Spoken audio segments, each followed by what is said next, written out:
This is the Power Producers Podcast, where we are refining and redefining the sales game. Rule number one is you have to believe in yourself. You're the only one who doesn't think you belong in this appointment. The prospect has already validated your existence by scheduling time with you. Get it through your head you belong here, go in there, crush it, and close the deal. A place where sales professionals can come to learn from other sales professionals and thought leaders that have mastered their craft. The difference between a good salesperson and a best-in-class salesperson is only 2 minutes. By spending an extra 2 minutes on what you might think is a mundane task in the sales game, you separate yourselves from the pack, you grow your book of business, you close more deals, and you retain your accounts. As well as their peers who are still striving for perfection to achieve their why. I have a wife and 4 kids. Failure is not an option. Real sales professionals, real stories, real results. It's no different than being a professional baseball player. You can't be a one-trick pony.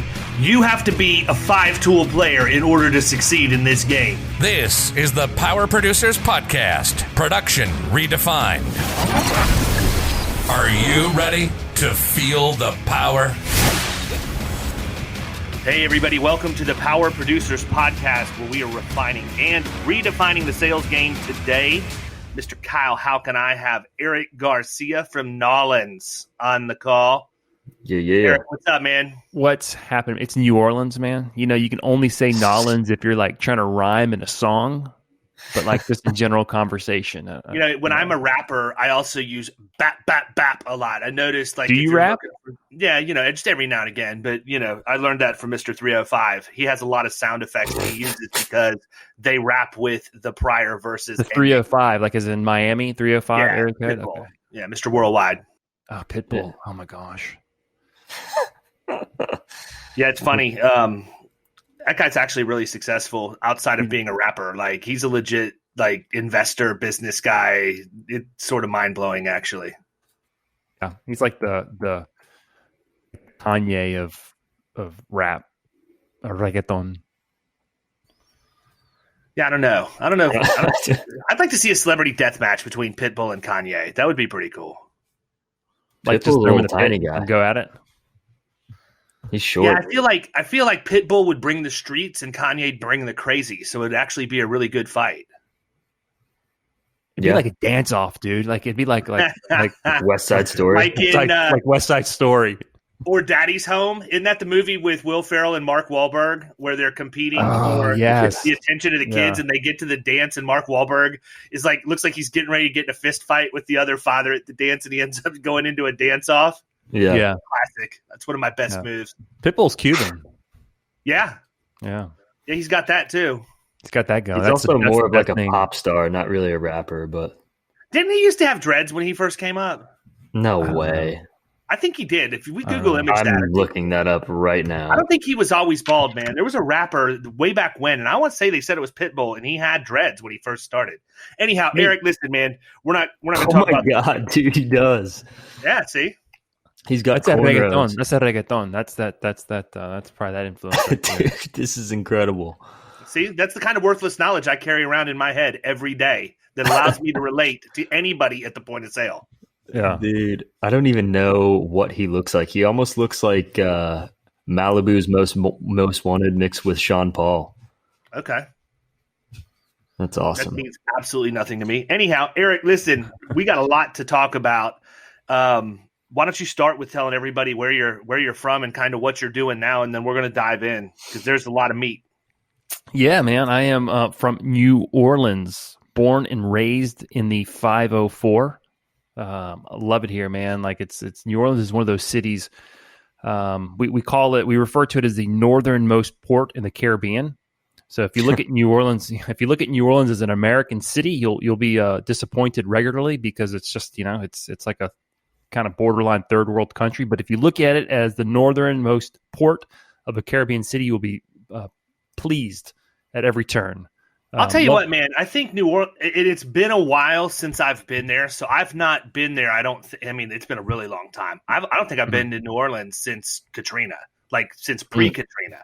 Yeah. So I remember going, and I know some of this got affected when the storm hit, but I remember going and just thinking about every city's kind of the same. You've got your bad parts, you've got your good parts, you got your history, and you got your problems and all of that. But I thought it was really cool just to take the trolley ride through the Garden District out there. We have streetcars in New Orleans, man. Streetcars. I call them trolleys, streetcar, whatever. I took the conveyance from the Bourbon Street area or whatever down through the Garden District. Just the architecture and the landscaping of the homes and all of that stuff I thought was really, really cool. New Orleans has some influence in Florida too. I mean, I don't know if you've ever been to Key West or not, but New Orleans has some influence on the way Key West is set up too. So I've never been to Key West, but the thing about New Orleanians is when they leave New Orleans, they bring New Orleans with them. Yeah, and that's the thing about New Orleans. I mean, the culture it kind of like gets inside of you. Man, the food, the music, it's hot as hell.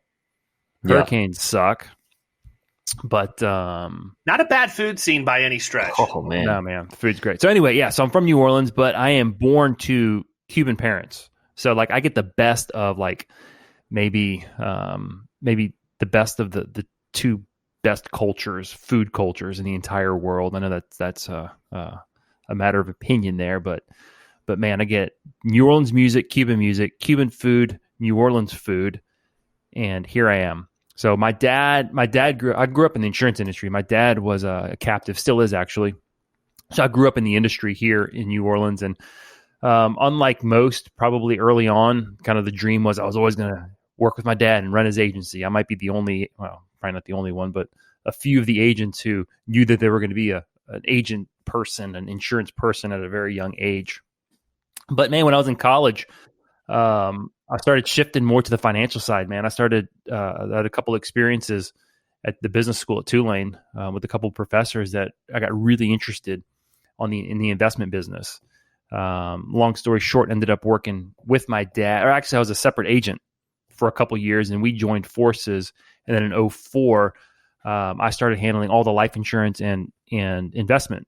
And then Katrina hit, and it kind of pulled me back into the P&C side, right? For like 9 solid months. It's just handling claims. It was a nightmare, man. And then kind of after coming out of that a little bit, I got back on the investment side, and then eventually in 2008, I left the insurance business completely in 2008. Went on the investment side. At the time, I was doing a lot of more life insurance production and building out the investment business. And then in 2010, the company my dad represented, I mean, they had stopped writing post Katrina, and he was starting to lose a lot of clients. And I had relationships with these people, and they were walking out the door, and I'm like, man, this is like dollars, leaking out the door. I know these people. I know the insurance industry. And then my brother ended up moving back to New Orleans, and that's when we started the independent agency in 2010. So I kind of was like the business end, put all the contracts in place, while my brother and my current business partner, Giovanni, were just like the workhorses, man. They just sat at a desk and just wrote a ton of insurance. Because my dad was in the business for, I think we're going on 35, 40 years now. So he had a ton of just relationships with centers of influence. So we just wrote a ton of business early on. And then my brother eventually left the business, and that kind of made me have to get back involved a little bit more in the day-to-day and the operational side. And I'm almost at a point where, we've touched about every process in the business, and I'm moving less out of the operational side. I haven't sold a policy in, man, I don't know, probably like 10 plus years, probably. I don't know. It's been forever long, but just on the operational side, the processing side, the strategy side, the vision side, that's kind of where I live and play, in the agency side. But yeah, the heart and soul of what I do is investment management and financial planning. Yeah, I mean, I think that's good for your skill set and what I know about you, right? I mean, I think you could be a really good agent, but producers don't necessarily reflect the level of detail in most cases that you reflect. So you're kind of a fish out of water. Like we like to just frickin' run and gun, and I know you're a detail guy. So it's you could probably funny. take a bunch of business from me just by paying attention to details. But it's interesting. I think you're doing the right thing, man, where you're at. But you got to be passionate about what you do. And the insurance doesn't get me revved up. I like business. I like entrepreneurship. I like building businesses. That's fun. That gets me excited. Doing insurance doesn't excite me. To me, and I think I heard you say in one of your podcasts, you're an opportunist, right? If there's an opportunity, you're going to stop and say, hey, wait a minute. Is there an opportunity here for me to make money? I own an independent insurance agency because, hey, there was an opportunity. I'm really good at networking. I'm really good at building relationships. I'm really good at vision and strategy. And this was an opportunity that I knew I could have success in. And, as a financial planner, when I sit back and look at, when I look at my finances or I look at my long-term financial plan, I look at not the agency as I'm an independent insurance agency owner. I look at it as, hey, I've got a large investment, a large part of my net worth is in this private business, which happens to be an insurance agency. And I know that I can grow it. And at some point in the future, this asset that I'm growing is going to be the seed money, if you will, to help fund retirement income, or not even retirement. Like, I don't even like talking about retirement, because to me, like, retirement, we need to rethink how we talk about retirement in this country. It's just do what you want to do and not have to worry about getting paid for it. Right? You're still engaging in work, and I'm not in the grind, man. I don't have to wake up. I don't see that I'll ever retire. I just think I'll go on a real long vacation and not come back from it. But maybe, there's like 10. Like here's what I see you doing. Like there's 10 agency owners that I really like. I like hanging out with them, and I like traveling, and I'm going to fly them into Key West once a year, and I'm going to consult them. They're going to come in, they're going to ask me questions. I'm going to give them answers. I enjoy it. It's fun. I don't care if I make a few bucks, because, you've been wise and you've planned for your income, right? You're still engaged. You're still using your mind, but it's just the grind, man. It's I need to wake up every morning. I got 3 kids. I've got a mortgage. I need to wake up every morning. I need to keep generating revenue. I need to keep growing my income. I can't stop. Right. So the idea is, at some point, and something that I'm talking a lot more about, and I know we're going to get into, is the end game. Like, hey, what's the end game? At what point can I say, and even as you have more success, and you've probably experienced this, David, and anyone listening who's been at it for, I would say, like, let's say 10 years, right? You've built a business, you have some staff, you've started to notice that you have more and more freedom, right? You don't have to show up before everyone else. You don't have to stay later than everyone else. You might not work weekends anymore. You have a little bit more freedom. You still have to show up. You still have to obviously operate and manage a business, but you have a little bit more freedom. And that's that end game is, man, you don't have to, is getting out of that grind, the rat race, the pressure of having to show up every day. I think part of that too is the expectation is set for other people, that you're not going to be available 24/7 at their beck and call, and not that you wouldn't be, but not that you would be. You wouldn't be available for normal routine things that people tend to steal your time for. Right. To me, that's where the pressure comes from, right? Right now, if I take any time off and one of my clients has an issue, guess who they call? Right. Regardless of where I'm at, guess who they email? Even though I ask that they go to an account manager or someone else, it's always going to be my phone. And I think that once you get to that season of your career, even if you do stay engaged, a lot of the pressure gets relieved, because the expectation of other people isn't that you're always the one that they have to deal with at that point. Yeah, for me, the pressure on the insurance side, it's not so much the client comment. I mean, I don't think there's any client, other than like personal friends or family, will call me, and every time I get the email or the text, it's like, oh, why are you asking me this? Don't get me involved. Right? It's like, hey, we need to change a car out. I'm like, why are you calling me? I have a staff. Don't call me. You just got me involved, and now I'm like responsible. Like, because I'm the type of person, if if you put something on my plate to do, then like I have to make sure it gets done. Like I can't rest, even if I delegate it to someone else, because I feel responsible for it. So the pressure for me on the PNC side, it's not clients tracking me down or clients calling me. It's, first of all, my name is on the business. So there's a sense of like excellency. Like I don't want things to be done half-ass, and I want to make sure that they're done right. I want to make sure that my producers are calling people back. I want to make sure that endorsements are getting done. So for me, it's more of a systems and a process standpoint of like, hey, are we doing things correctly? The worst is when a client leaves and you find out that they left because we haven't talked to them in 2 years. I'm like, well, I don't blame them for leaving. I'd leave too. Right.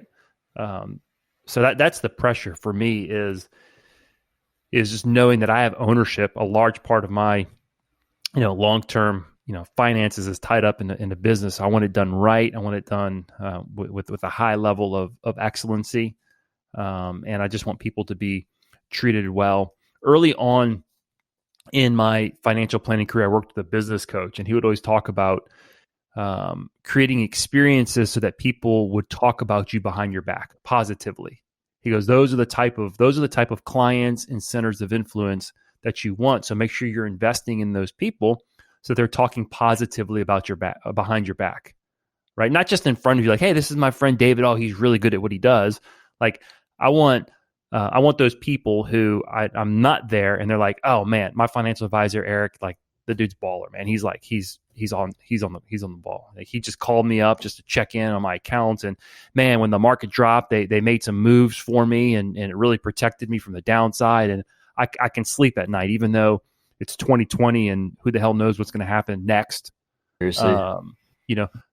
That's what I want. That's what I'm working for. That's kind of what I wake up. That's the experience that I'm looking to deliver to people. So the burden for me is on the property and casualty side, which is such a high maintenance, high volume, especially our operation. It's just the constant, man. There's like, all these policies renewing. Are we doing it right? We have all these leads coming in. Are we calling them back fast enough? Like, why haven't we called this person? And that's mostly personal lines?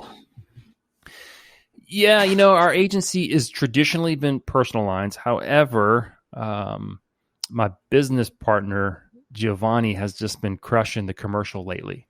Like, he's probably our main commercial producer left earlier this year, and Gio stepped in, and I think he's probably, I don't know, written over 50% more commercial of what we had on the books standing. There you go. So we have really good relationships with accountants. Like on the financial side, I've got really good relationships with certain CPAs. We have a couple of particularly Hispanic accountants. And I can speak their language, not Spanish, but like the financial language. So you read my mind, man. I was going to ask you if you were fluent. I'm trilingual.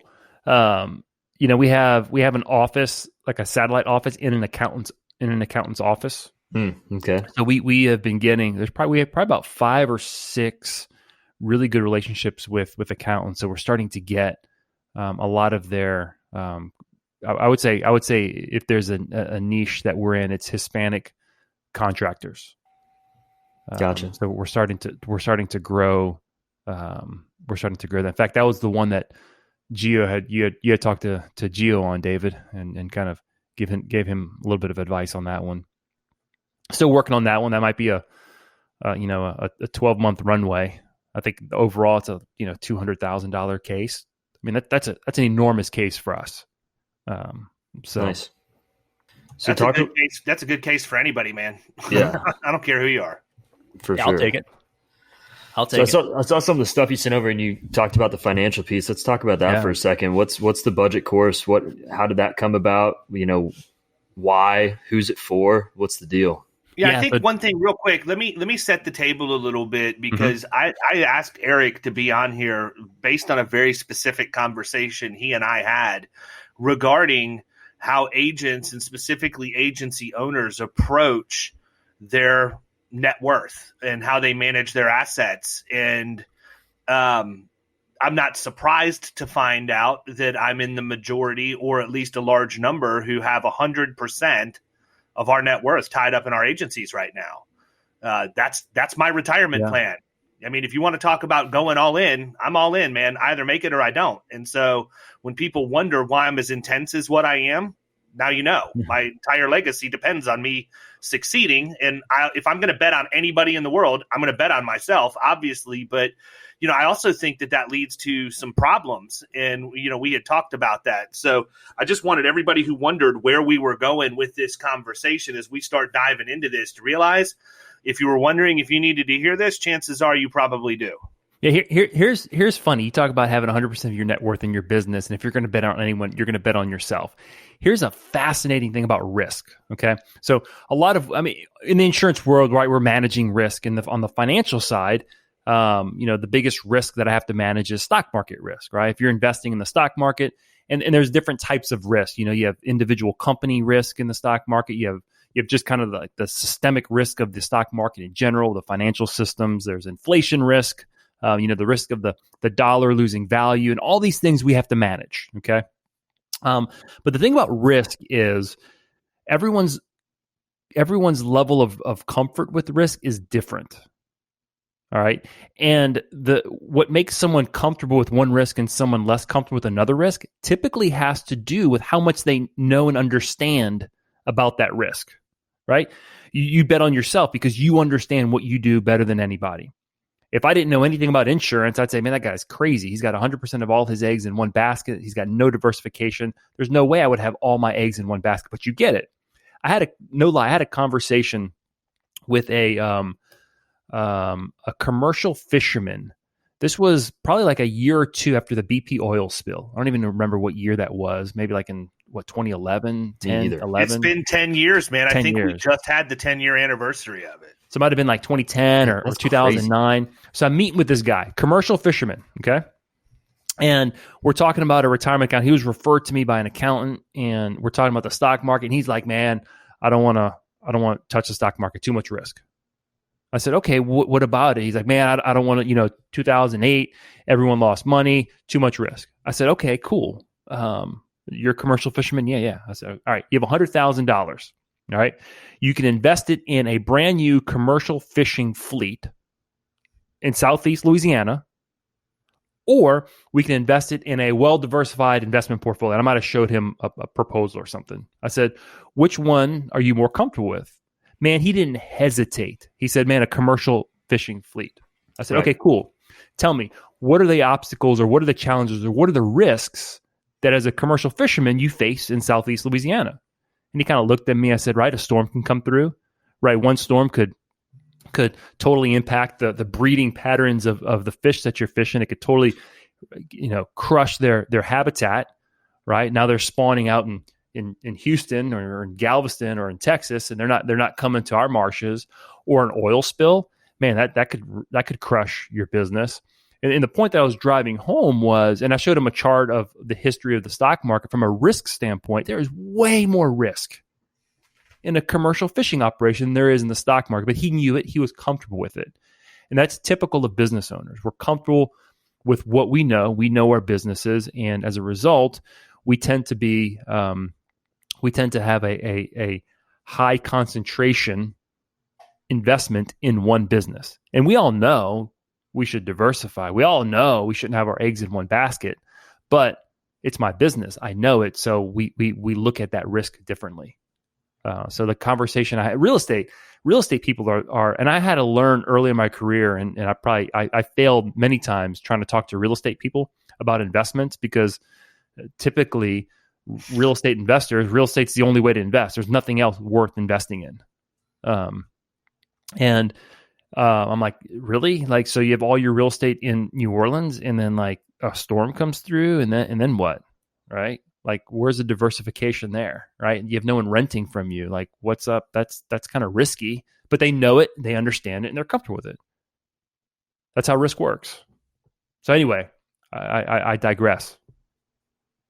No, I agree, man. I think, I'm at a point now where I can start in the next 12 months. Basically, I'm going to start not being 100% invested in the agency. I'm going to try and diversify as much as I can, whether that be I don't know. I'm just give you the money and tell you to do whatever you need to do with it, honestly. But I need to get there. I mean, there's other vehicles that I need to have in place and make sure that everything in my portfolio is working the way that it's supposed to with each other, and make sure that, you know, all of our life insurance and everything is the way that it needs to be for the kids. And I mean, I don't want to sound morbid, but at the same time, I also don't want to bust my can for a number of years to build a sizable asset and then not have anything to show for it other than that asset when I'm done. Right. I mean, look, I think I read a lot of Tom Stanley stuff. You and I have talked about it before. I'm very well versed in the difference between being income statement rich and balance sheet rich. Okay. Yeah. I use that example all the time. And so I would tell you, I'm probably in the same boat that a lot of agency owners that you would talk to are in that I am not nearly as wealthy income statement rich right now as I am balance sheet rich. I'm okay with that because I understand that I have an asset there. But 2021, after the butt whipping we're taking in 2020, is going to be the year that I start, you know, moving some money over to play a little bit and have, you know, and also invest for the future, because I know the day's coming where there will be an exit for me at my agency. Yeah. It's just going to happen. And that's the thing, as business owners, if we haven't stopped to think about what that exit is, and I'm calling it the end game, if we haven't stopped to say, hey, what's my end game? What am I building towards? Then we're maybe we're making money, but to what end? Right? What's the point of it? So, I encourage any business owner, particularly agency owner, say, hey, what are you trying to build? Right? So a lot of people are like, hey, I just want to get big. I want to grow. Well, why do you want to grow? Well, I want to make more money. Well, the reality is you don't have to be big to be profitable. Right? Be big if you like running an organization. Be big if you like managing operations. But if all that stresses you out and it creates anxiety, you can be profitable and be small. I tell people all the time, man, you can make a lot of money as a small business. You can make a lot of money as a big business, but getting in between them is some of the most brutal years of your life. Yeah. And, you know, you have to look at whether or not it makes sense for you to scale. Sometimes we make the decision that we want to scale because of our ego or to keep up. We're competitive by nature as producers. Most of us have that edge to us that we're competitive, and we want to keep up with the other people that we see who have big agencies or whatever else. I checked that at the door when I opened Florida Risk. I really don't care. All I want to do is build the asset, have something to show for it when I'm done, and be able to enjoy my life while I'm young enough to enjoy it and not work till I'm 70 or 75 and then be like, now what? Yeah. But those are the messages, though. If you listen to, like, you know, podcasts on entrepreneurship and podcasts on business, and I'm not knocking any of this because everything is so dependent on the individual and what they're trying to do. But like the messages we get is, hey, bigger is better, bigger revenue is better. Those are the messages we get, and then and we fall into that cycle. Like, I got to grow, even on the investment side, man. When you start looking at like metrics and you start looking at companies reporting and what Wall Street's looking for, it's year over year sales. You know. Store over store, like did they grow? You know, we have a target growth of 10% year over year for individual stores. And like, man, at what point, like, do you stop and say, man, maybe the goal isn't just to grow, but maybe we start looking at how can we become more profitable? How can I stay? Like, man, for me, the thing that stresses me out on the insurance side is adding staff. Like when you add staff, and I love people. But when you add staff, you add layers of just headache, and not because people do the wrong thing, but you have to manage somebody else. So to me, growth is like, oh my gosh, if I have to hire more people, that means I have to do this and more computers and more cost and this and there's more, you know, more people have to be responsible for. So I'm always asking myself, man, can we leverage technology better before I have to hire somebody else? Like what can I do before I have to hire another person and add that cost to, or that headache of having more staff. So for me, my growth is not necessarily on the insurance side in terms of growing that asset. It's not necessarily bigger is better. For me, it's profitable. I want to become more effective, more efficient. I'd rather pay who I have more money because they're more efficient and they're more productive than add too many people. But at the same rate, you know, we've spent a lot of time building systems, and we're at a point where I'm pretty confident that we can scale pretty quickly because we have systems in place and we can plug and play people into different roles.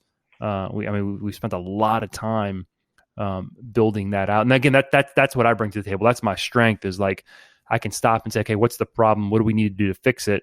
Early in my career, someone told me, if you have a problem, create a process, and it's no longer a problem.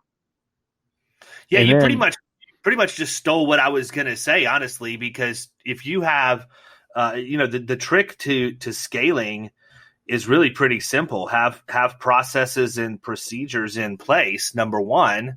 And number two, make sure that the staff you have is cross-trained on more than one role in your organization, so that they can cover, if somebody's out or you run thin while you're waiting for somebody to get up to speed. If you can slow down to do those two things, it is so much easier to scale. I think agencies by and large just get caught up in the fact that it is easy to grow revenue relatively quickly if you're a good salesperson, but that doesn't mean anything about your profitability or your processes, because I'm one of them, man. I can tell you right now, I could sell ketchup popsicles to an Eskimo wearing white gloves. But if you want me to go in and write process and procedure manuals for an agency on how it's supposed to run the right way and how a CSR is supposed to most effectively do their job and all of that, I'm out. I will fail miserably at that because it's not my skill set. But I know that it's not my skill set, and I understand I have to surround myself with people who are stronger at that than what I am, and systems that can help make sure that it bolsters those processes and streamlines them. I just think that, again, we get caught up in being competitive and trying to scale as quickly as we can for no other reason than scaling's sake, so that we can keep up with other people. And we end up scaling at a time when we shouldn't. I'm guilty of it, man. Yeah, I've actually cut staff. I've cut staff in the last 6 months that I'm not going to replace because I need to focus on profitability and processes right now. And it's a perfect time for me to do it.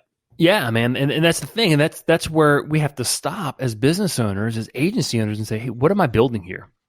Right? Maybe you're not doing anything wrong. I'm not suggesting you need to not grow, because I'm a big fan of growth, but like, you have to have the stomach for it, right? What are you trying to build?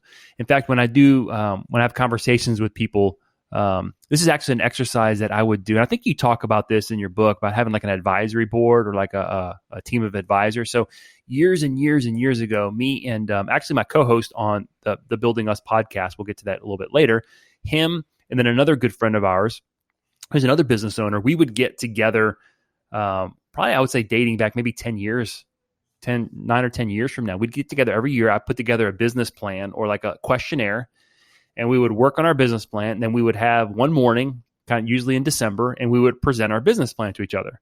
And we would ask each other questions. We'd run ideas by each other. And we kind of became, we called it Shark Tank. We had fun with it, right? And it just kind of became like a little small advisory board. And I remember you brought up the ebook. I remember years ago, kind of one of my objectives for 1 year was, hey, I want to write an ebook, and this is what I want to write it on. And what I would do is I would have a blank piece of cardstock, white cardstock, and I would have a Sharpie, and each of us would write 3 big, I would say, overarching goals, like 3 big things that we wanted to accomplish that year. So mine typically was, I want to write an ebook, or I want to hit a certain revenue number at the agency. And I want to have, I want to add so many new investment dollars to my practice. Now, it didn't say how I was going to get there, but those were just like the overarching goals. From a goal setting standpoint, I'm not someone who is constantly looking at a goal and measuring kind of my progress towards a big goal. I kind of think about it, I write it down, and then I kind of put it away, and then I go to work and recognize that, hey, there's certain behaviors. If I do these things consistently, then I'm gonna hit the goal. And that's kind of how I approach goal setting. But yeah, so we'd get together. We'd have our advisory board. We check in quarterly. We're not as consistent now with it, but early on, as we're building our practices and adding and growing in different areas, it was something that was highly valuable. Talk a little bit about the budgeting stuff and all of that you had sent over. It's interesting. I taught financial piece for a number of years, probably 15. And I don't agree with everything that Ramsey says. In fact, there's a lot of it I don't agree with at this point in my life. But the one thing I do agree with is that everybody should have a budget. And it blows my mind because I look at the people that get into Killing Commercial, and one of the first things that we do, or the first thing that I require of every agency and every producer from that agency that gets in, is they have to write a business plan. Like, I need to know that, guys. How do I know how your agency is set up? How do I know how it runs? You have to show me where you're at. You have to show me where you want to be. And I want to see how you connect the dots of how you're going to get there. And, I get pushback for that. Because, well, we've been in business for this long. And, well, there's a reason why you reached out to me to get into the program. Yeah. Why are you calling me? What's your problem?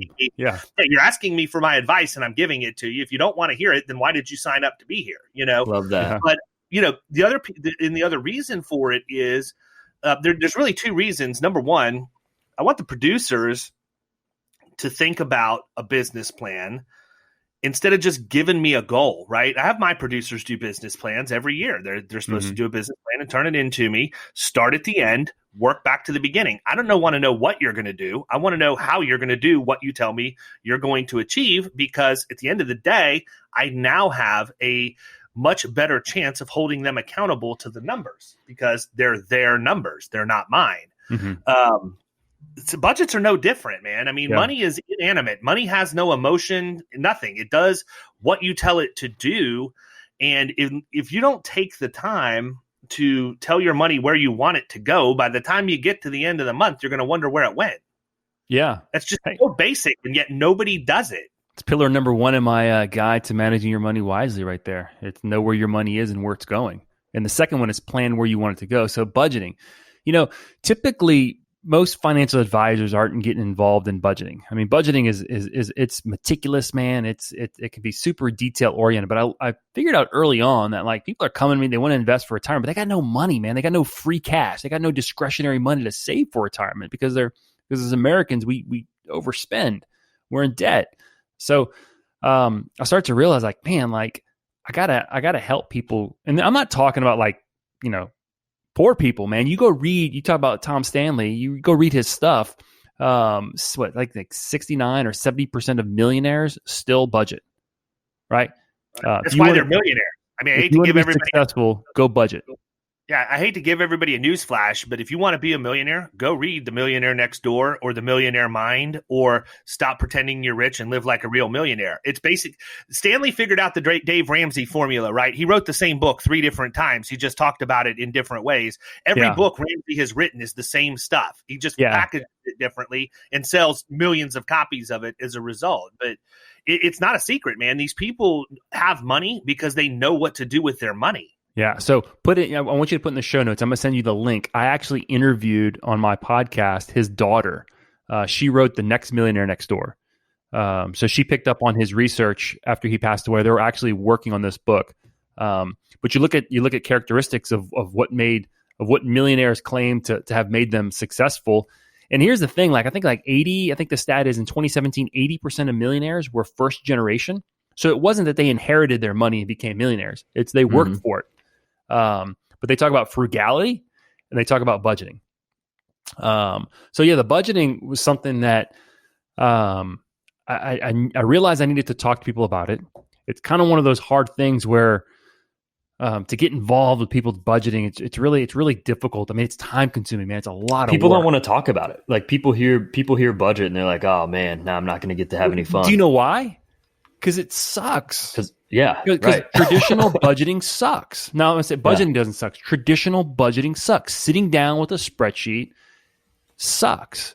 And I didn't do Financial Peace University, but I read, I've got most of Dave Ramsey's books on my shelf, and I like a lot of what he says. But let me tell you, man, like, traditional budgeting sucks. So then I tried someone else, and then I tried someone else's, and it's all the same.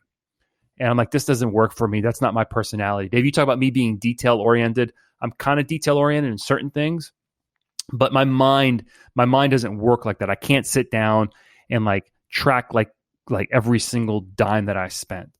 So I kind of just started doing something that worked for me. I might have read something somewhere, I don't know, but I literally started doing something, and my wife read an article one day, and she says, she goes, "Hey, this is kind of what we do with our money." And I'm like, "Oh my gosh, it really is. Like there's something to this." Mm-hmm. So then I realized, man, this works for me. It works for me. It's probably going to work for other people. So I started earlier this year. I started kind of writing out like a little budget curriculum. So I'm in the middle of it. It's not live yet, but it's going to be kind of like a little standalone. The dream is, or the idea is, it's going to be like a digital course that anyone can take. It's going to lay it out for people that they can follow it. But it's something that I realized early on that, man, managing your money is so important. Like we could talk about retirement all day long, but if you're overspending, it's a moot conversation. Yeah, absolutely. I think it's easy right now. I mean, I find myself, me and my wife would get on Amazon and we're buying shit left and right just because we're sitting at home and we're like, you know what we need is we need this because you need that, whatever. Right? Right. Yeah, exactly. Like we're sitting here and I mean, you kind of fall into this trap of it. And I mean, some of the stuff, of course you do need, but then some of it's just like, okay, you get it and you're just like, But that's the thing. Like, so you go to Amazon, like, so I look at my credit card statements, like Amazon. I'm like, what the hell did we buy from Amazon? Yeah. Are these groceries? Right. See, that's the problem. Is this food? Because it's a mix. It's like, I mean, because Amazon has everything. So some of it is toiletry stuff, but then some of it's like, bullshit that's like a hat that you can drink beer out of. Like, yeah. But yeah, you really I'm with you on that. Do you have one of those? No, so it was just the first thing that came to mind because I'm wearing a hat. Yeah, the way I handled that, and this was years ago, and this is kind of what I stumbled upon. I'm like, man, like, I'm not going to sit here and like go through receipts and highlight what's groceries and what's, I don't know, a TV or this or that. So like, this is how we're spending X at Target. I wonder if next month we can just cut it by 10%. Okay. And then just be more conscious of when we shop. All right, cool. We did it. All right. Maybe the next month we can cut it by another 10%. And then just kind of worked it that way. That's kind of how I approached it. It's a little bit less detailed and meticulous, but the idea of budgeting, the reason why people should want to budget, the reason why people should love budgeting is because it's going to free you up to do what you really want to do. So the kind of real basic, the idea is fund the things that are important first. Right. So you got a house payment, you got to pay that. Right. You have debt, you got to pay that. What are those fixed things that you can't change? Fund those first, and literally separate those things from your other expenses. And then as you have extra money, then you can do you can fund those things that are not necessary. That's kind of like the general idea. So it's not necessarily sitting down with a spreadsheet, writing down every transaction. It's becoming conscious of how you're spending your money, becoming aware of how you're spending your money. Notice the areas where you're overspending, and then allocate the money where you know you need to spend, and then fund those things that are important to you.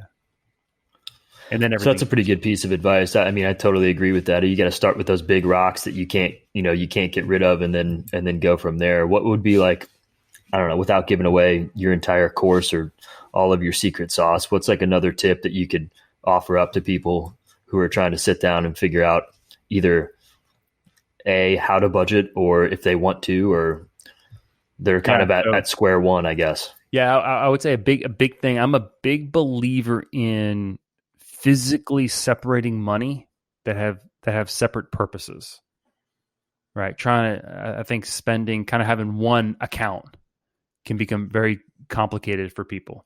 It's funny you say that, man, because one of the things, so you don't know this about me, but I actually was a mommy blogger for a number of years that was hidden, and we taught budgeting and all of that stuff as part of that process. And I always told people there were two things they needed to do, several things they needed to do. Number one, they needed to have a budget, overall monthly budget. So I drew up a spreadsheet that I would send out to everybody who came through our program that was essentially an electronic budget in an Excel spreadsheet that they would have the ability to plug in their income, all their bills. And if they had anything more than zero left at the end of the month, they had to go back and, or less than zero, figure out, where the issues were. But we wanted them planning for everything like, clothing expenses, furniture in the future, car repair, all of that. And then I wrote a second spreadsheet that was the paycheck allocation. So if you got paid twice a month or weekly or whatever else, you not only had your regular monthly budget that you made sure was balanced, but now you were allocating what money from which paycheck was going to each of those different things that you had budgeted for. And one of the things that I was a huge advocate of, and you can tell me if you agree with this or disagree, I don't teach it anymore, so it's kind of irrelevant, but I was a big advocate of having a regular operating account, having a savings account for your emergency fund and that. But I also had a money market that I just basically used as an accrual account for those expenses that I knew I could have in the future, but wasn't going to have right now. I wanted to be able to make a little bit of money on that and hold it someplace. And I actually kept a ledger book of how much was in there, which sub accounts were in there, and what dollars were in each of those sub accounts. So I knew how to allocate all of that money inside of there. A ledger book? You kept a ledger book. Wow. I did, man. I kept a legit ledger book. Yeah. So I like to split. Yeah, I like to split income. I call it an operating account, and then or a fixed expense account, and then a variable expense account. So like I want to know like what's coming out automatically. It's not necessarily like absolute necessary expenses in my fixed account, but things that happen regularly. I don't have to think about them. They hit my bank account. They're once a month. They're predictable. And I know I need to have $3,472 a month, give or take, in this account. And then I have my variable account where that's where I'm paying my credit card. That's where I'm paying things that happen, that they're not as predictable, right? I might go to the grocery 6 times this week as opposed to 2 times this week. The things that are extra, if you will. So I would say that's the hack. Is I'm a big fan of having separate accounts. If you got a specific goal that you're saving for, right? My daughter is dying to go to London when she's 15. That's like, I don't know, in her mind at 15, she gets a trip.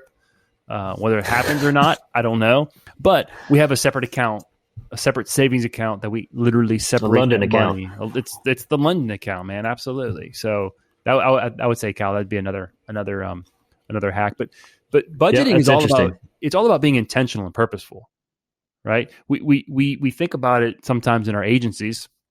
I need to spend so much on my AMS or my CRM or my staff. But when it comes to the personal side, we don't. We get a little bit sloppier. But you got to plan, like, what again? What's your end game? Do you want to walk away from your business or maybe hire someone to run it? And you're not, you're walking away, you're still owning it, but you're going to be making less income. How are you going to replace that? Where's it going to come from? So spending time now to budget that and be purposeful and saying, hey, I need to have, $500,000 in cash or $1 million in cash set aside. So when I walk away, I have, $50,000 of investment income coming into my bank account, and I'm not even thinking about it. That's the intentionality of budgeting. That's why people should love budgeting. So that's why I created this budgeting course. I don't want, honestly, I don't want to spend all my client facing time talking about budgeting and telling you how to spend your money. Like, I really don't care. Like, if using a spreadsheet works for you, man, I'm thrilled. I don't think there's any right way to budget. In fact, I tell people, like, if my way doesn't work, don't do it. Do what works for you, but you have to do something. My objective is to make sure that you're meeting your goal that you set out, that you're changing. You talk about Stanley, David. Big thing that they talk about are behaviors, right? There's certain behaviors that we need to be doing to become successful financially. So, like, my focus as an advisor, I would say probably something that's a little bit more unique to me as an advisor. You're not going to get this with all financial advisors. Is early on, the behavioral finance, the behavioral part of money management, probably because I hang out with counselors all the time. So I kind of start to understand counseling a little bit better by just hanging out with them. So I started to understand this idea of behaviors in money management is all about behaviors. Is we need to develop the healthy behaviors that are going to get us to where we need to go. A quick example. I was talking to a friend of mine, business owner. Man, I haven't been able to get him to invest in his Roth IRA in a couple of years, right? He's investing, he's reinvesting in his business. He's got a successful growing business. Finally got him on the phone. I'm like, all right, dude, here's what we're going to do. You and your wife are going to put $50 a month automatically. Send me your check. We're going to set it up. He's like, yeah, I can do that. I said, in 3 months, I'm going to call you back. And I'm going to increase it to $100 a month for each of you. He's like, yeah, I think I can do that. Because those are those little consistent behaviors add up after 10 years, after 15 years, after 20 years. Right. Yeah, I think, one of the best pieces of advice that I ever got early on was also, I would imagine it's the same whether it's your spouse or a business partner, assuming you have one. You have to plan to have those conversations too, right? Like the worst thing in the world is my wife walking in and saying, hey, we need to talk about blah, blah, blah. I'm like, dude, not happening. And if you're going to go down this road spontaneously, it is going to get real nasty real quick. And so she wants to always talk about it like right now. Let's get this over with. Let's be done with it.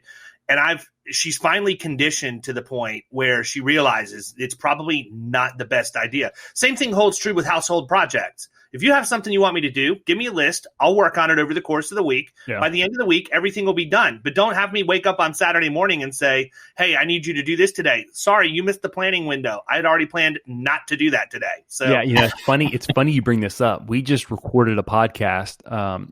So I keep referring to the podcast. If you don't know, Building Us, it's a podcast that I co-host with a couples counselor.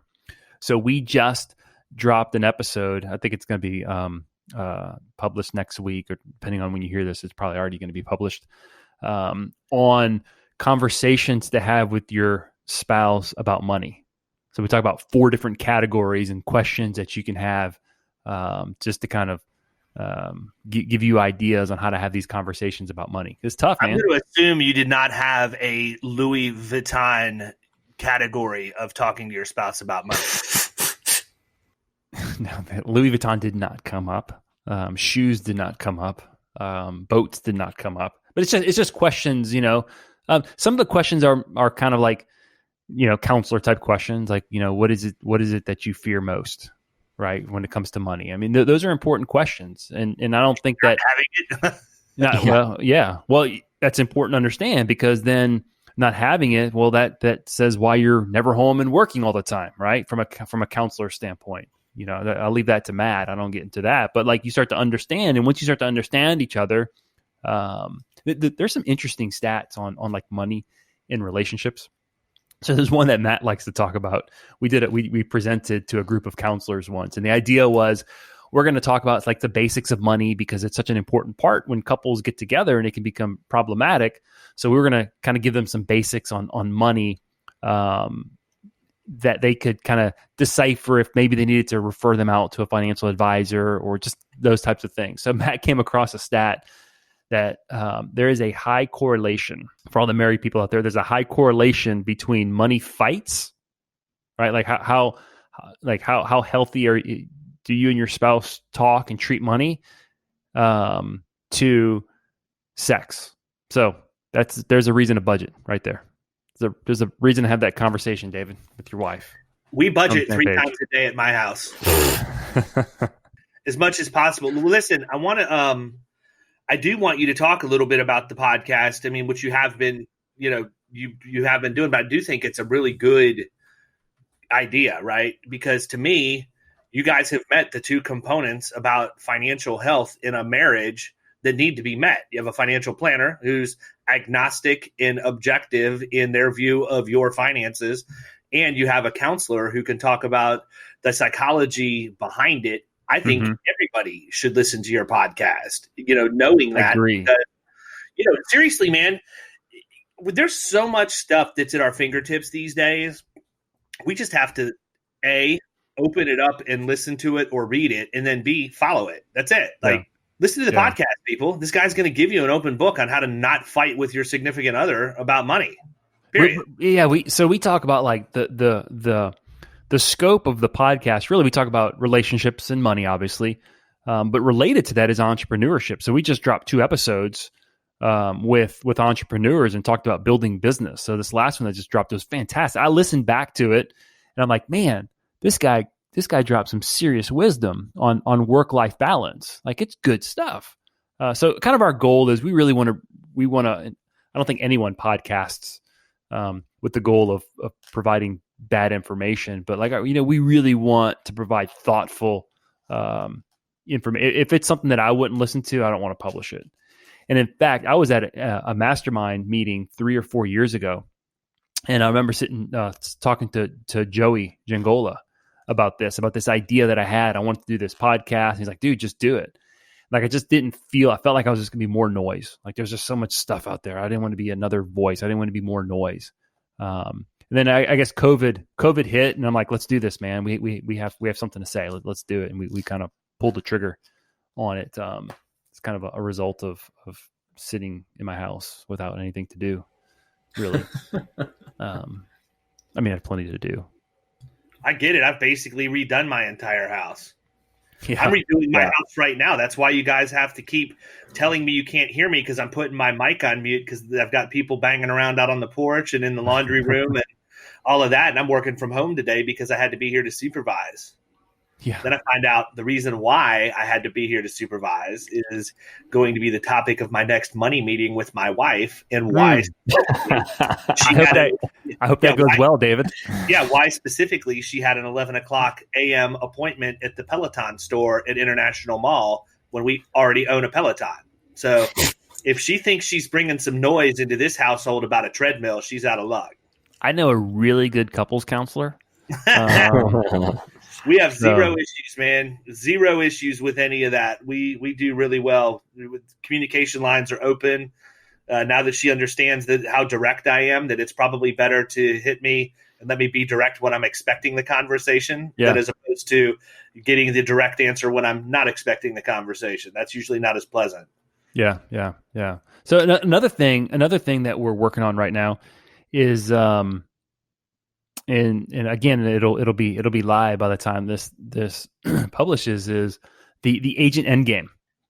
So really coming in and helping independent agency owners plan that endgame. What is that endgame? How are you going to get there? Managing those investments to help them get to the point that they want to get to. Nice. So talk a little bit about the end game, the exit. How you specifically are positioning yourself to be known as the financial advisor to agents and agency owners across the country. Yeah, it's kind of funny. So when I first got into the business, one of my mentors, we did a ton of business planning. So buy-sell agreements, funding buy-sell agreements, just key person insurance. So we talked a lot about exit strategy with business owners. Hey, you're building this business. At some point, you're going to have to hang it up. What's your plan? That was kind of our lead. So that's kind of part of the puzzle, is having this background in doing a lot of business planning. Fast forward a little bit, I start the independent agency, and now I'm like thrust into this new world of understanding and learning a business, the ins and outs, how to operate it, how to market it, networking with everybody in the industry, and to where I am now, I'm thinking, all right, kind of listening to a lot of what you're talking about niche marketing, and I'm like, hey, what's my niche marketing? I'm looking at my book of business with my clients, and there's some commonalities, but I'm like, man, what do I know? What do I really know? I'm like, holy crap! And I listened to that episode with Bob Klinger. That episode, holy smokes. Go back and listen to that. Bitches in the niches. And I'm sitting here thinking, like, this dude went to freaking school to become a dry cleaner, right? So he can better serve his clients. And then it occurred to me, I'm like, holy smokes. Like, I own and operate an independent insurance agency. Like, I know this industry inside and out. And I know financial planning and investment management. So to me, from a niche standpoint, like, man, this is a community that I can serve because I understand what it is. I understand the grind. I understand what it is to have. Hell, I'm in your shoes, man. Not 100% of my net worth is in my agency, but the majority, over 50% of my net worth is my agency. So I understand the importance of making sure that I get it right, that I'm growing this asset, that I'm protecting it, so that at some point when it has value when I sell it. As I do things in my agency, I'm asking myself the question, am I adding value? If I sell this, does this adding this component, does this add value to the sales price at some point in the future? All the way from making decisions on certain pieces of software that I pick, right? What's going to be better for me to sell if I use this versus that?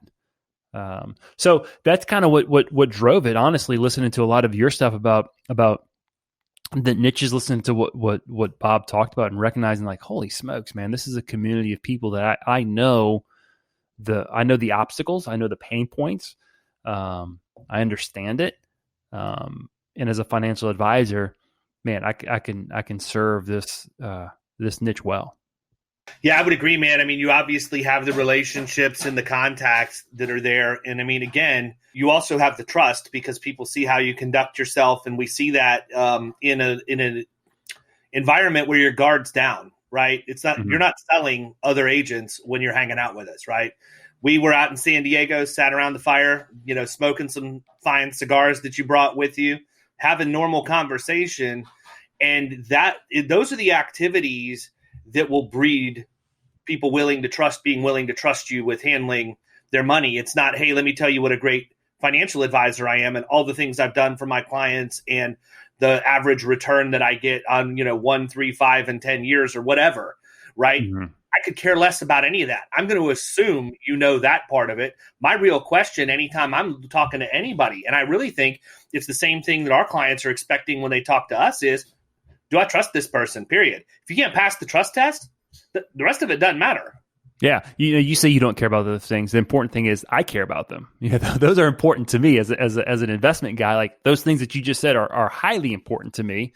Again, because it goes back to, man, so here's, we don't ship money off to like big investment, to the big, the brand name investment companies. That's a lot of how the industry works. I think personal finance is personal. Investment management is part of personal finance. So building portfolios that are consistent with a few things for you, your risk tolerance, how much can you stomach, your risk capacity, meaning, like I tend to be a more conservative investor. I'm not a highly aggressive person, but I'm 40 and I have a long time to invest money. So I've got a much larger capacity for risk than my tolerance would say otherwise. So because of that, I take more risk in my investments. Sure. So we build portfolios based off of that. We're looking at best in class. We our investment team, we sit down and we're looking at managers that have done well, whether we're using an ETF or a mutual fund or what we call separately managed accounts. We can talk about that if you're interested later.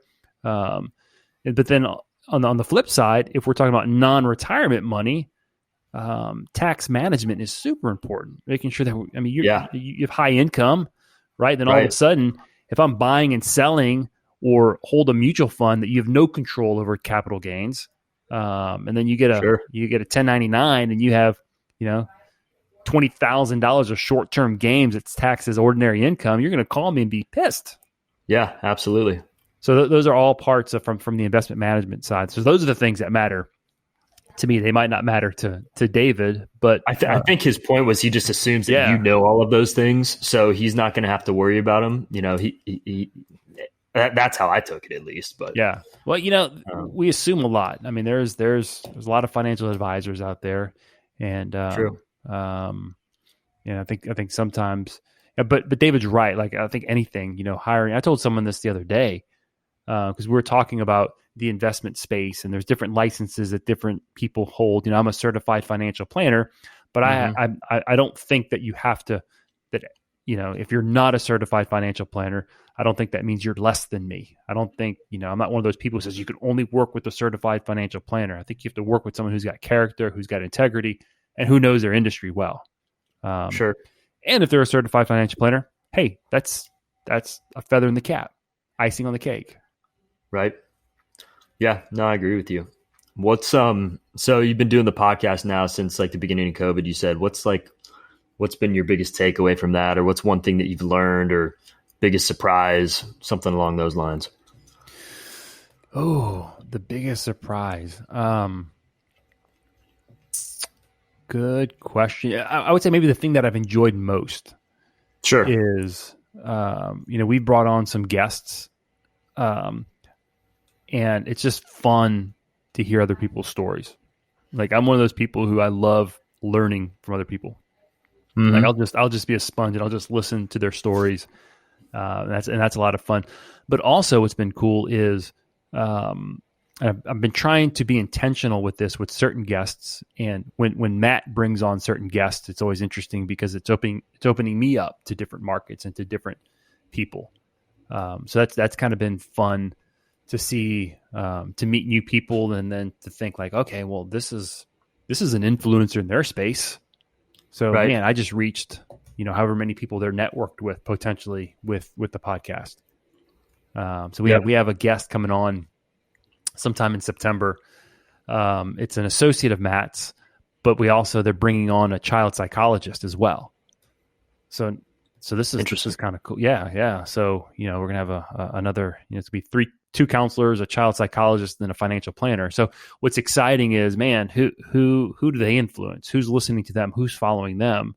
And then just in the course of one podcast, I just may open up my market to, I don't know how many people.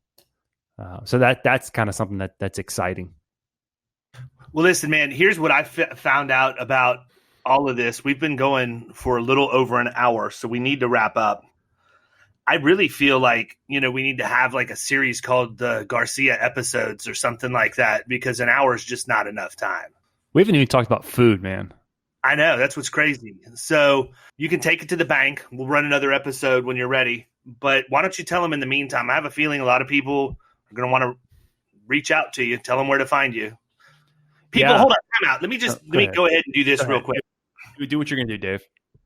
I need everybody to stop what you're doing right now and go to YouTube and like Erik's Garcia Financial Services YouTube channel. Ragging me. Good. Plan wisely, Erik Garcia, ERIK. That's how you find it. Yeah. And so what happens is, Garcia figured out how competitive I am and how much of an edge I have to me when we were both hovering with a minimal number of YouTube subscribers, which, relatively speaking, we still have a relatively small number of YouTube subscribers, both of us. I got up early one Saturday morning because as a good... Are you in double digits yet? Oh, yeah. I'm over 200. Yeah, but, I picked the fight with the wrong guy, man. Triple digits. There you go. It's so funny, man, because I pay attention to everything like a good salesperson should. So I knew he was going to be running a race on Saturday morning. That was intentional. I knew he was going to be running a race, and I set my alarm. I was up early on Saturday, and I created an actual movie trailer that I published through social media, asking people to go to Erik Garcia's YouTube page and like it. And then, of course, that went back and forth. Now, what you don't know is I'm still sitting on the atomic bomb. Like that wasn't my best effort. I'm holding on to my best effort in case you ever go back again. So, oh man. And what we also don't know is David catch up. You got to help him catch up because right now it's just not even close anymore. David has 160 Gmail email addresses and logged in 160 times and just subscribed to his own channel. That's his secret sauce right there. Yeah, there you go. But anyhow, tell them where to find you, man. Now that they've subscribed to your YouTube channel, they're going to find you there. But I want to make sure that anybody who has questions, wants to reach out to you, wants to just immediately say, I have $200 million of liquid assets that I'd like for you to manage for me. Any of those I will fire all my clients and work just for you. No, not really, but no. So if you go to www.agentendgame, you can learn a little bit more about what we talked about here. And that's a landing page on my site. So you can navigate anywhere else on my site from there. You can find the podcast in the media section. You can schedule me right on that page. So that is the best place to find me, Agent Endgame. All right, cool deal. Well, listen, man, always a pleasure. You say you like to listen to people talk and be a sponge and learn from them. I don't know that I've ever had a conversation with you that I haven't taken something away from it that I didn't know before. So I appreciate the time that you spent with us today, and I definitely look forward to having you back on. Yeah, appreciate those kind words, man. Kyle, it's good meeting you face to face. Likewise, man. Had a great time. Yeah. All right, everybody. We will see you. You've been listening to the Power Producers Podcast. You can follow Killing Commercial Insurance on Facebook and YouTube. And if you want to take your game to the next level, check out our book, The Extra 2 Minutes, and our website, killingcommercial.com.